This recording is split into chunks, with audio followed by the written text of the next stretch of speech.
శివరాత్రి రోజున వనదుర్గ అమ్మవారి దగ్గరకు వేలాది మంది భక్తులు ఎందుకు వెళ్తారో తెలుసా? శివయ్యకు ఈ గుడికి ఉన్న సంబంధం ఏంటి? ఈ క్షేత్రానికి మహాభారతంతో సంబంధం ఉంది. పరీక్షిత్ మహారాజు ఒక ఋషిని అవమానించగా పాము కాటుకే మరణించుగాక అనే శాపం పొందాడు. అలాగే ఆ రాజు పాము కాటుతో మరణించాడు.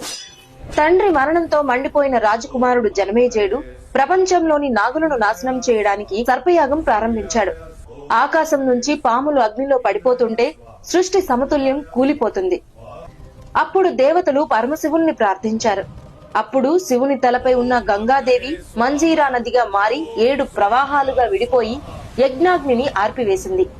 అందుకే ఈ ప్రదేశం పేరు ఏడుపాయలుగా ప్రసిద్ధి చెందింది.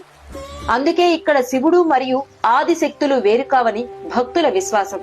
ఆ పవిత్ర ప్రకృతి మధ్య వెలసింది వనదుర్గా భవానీ అమ్మవారు. ఇక్కడ ఆ 7 ప్రవాహాలు అమ్మవారి పాదాలను తాకుతూ ప్రవహిస్తాయి. ఈ క్షేత్ర దర్శనం పాప విమోచనం, దైవానుభవం అని భక్తులు నమ్ముతారు. అమ్మవారిని దర్శిస్తే శివుని కృప కూడా లభిస్తుందని, శివశక్తులు ఒక్కటేనని భక్తుల విశ్వాసం. అందుకే శివరాత్రి రాత్రి ఇక్కడ జాగరణలు, దీపారాధనలు, ప్రత్యేక పూజలు ఎంతో భక్తి శ్రద్ధలతో జరుగుతాయి. మీరు శివయ్య భక్తులైతే ఓం నమ శివాయ అని కామెంట్ చేసి మా పేజీని ఫాలో అవ్వండి. ఇలాంటి పవిత్ర క్షేత్రాల దైవ కథలను మరిన్ని మీ ముందుకు తీసుకొస్తాం.